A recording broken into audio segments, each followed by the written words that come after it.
Route 400, a driver's descent. Told from the perspective of the veteran driver. Part 1, the first time.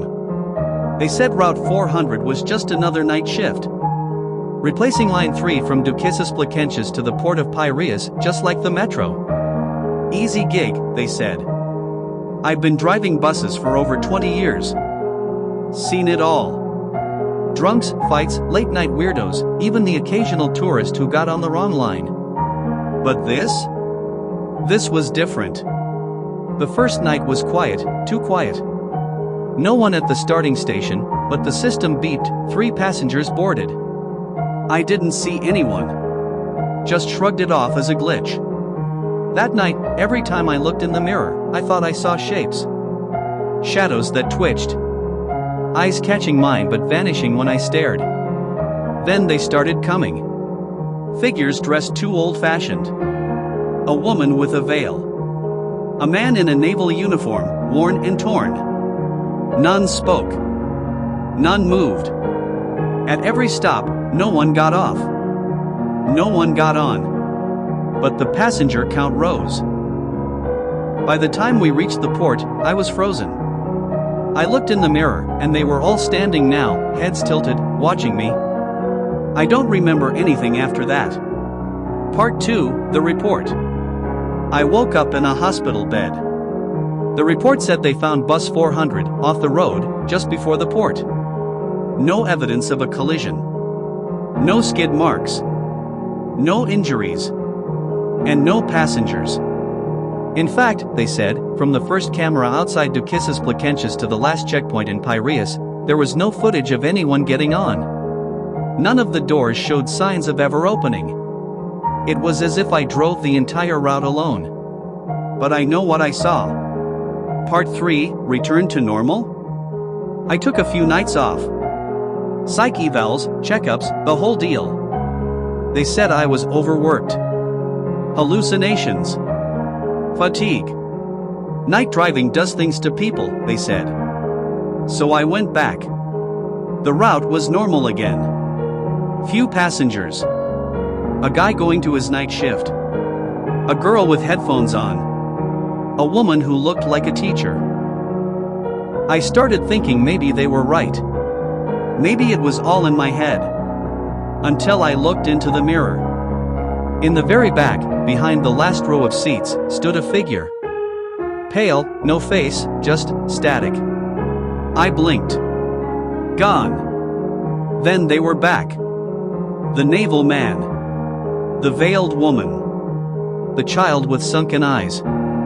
I didn't even make it to Moscato before the lights began flickering. Then black. Part 4, second crash. Hospital again. Same room. Same nurse. Same damn diagnosis. This time, they found the bus near Kalathea, engine running, empty. And again, no passengers. No signs of anyone ever boarding. But on the floor of the driver's cabin, the ticket stub machine had printed out the same exact ticket 3 times. Same timestamp. Same location. Same seat number. Seat 22. Part 5, the supervisor. Back at the depot, I confronted my supervisor. I told him this route was cursed. That something was wrong with the bus. With the passengers. He didn't even look surprised. He just said, "Some routes don't belong to us. They're borrowed." I asked him what the hell that meant. He looked up and said, "We all drive someone else's route eventually." He handed me the keys again. "Last chance," he said. "Drive it or quit." I took the keys. Part 6, the third time. The third run was different. I prayed. I kept the lights bright. I left the radio on static so I wouldn't hear them breathe. And then something really strange happened. A young woman boarded at Ethniki Amina. Bright eyes. Backpack. She smiled. A normal passenger. "Is this going to the port?" she asked. My voice cracked. "Yeah." She was the only real one. I knew it. I could feel it. Until I looked into the mirror again. They were there. All of them. Surrounding her. Watching her. She didn't even notice. I tried to stop. Hit the brakes.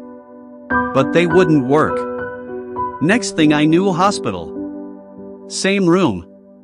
Same stub on the floor. Same seat 22. Part 7, the last time. That was the last time I drove Route 400. My boss finally changed my assignment permanently. Said I was too unstable for night runs. But I know the truth. They just needed a new driver. Another poor soul. Another replacement for the line that shouldn't exist. Someone else is driving it now. I wonder how long until he ends up in my hospital bed. I still see them sometimes, not in mirrors anymore, but in reflections. On the windows. In puddles. They're not done with me. And I keep that final ticket stub in my locker. Seat 22. Still unclaimed.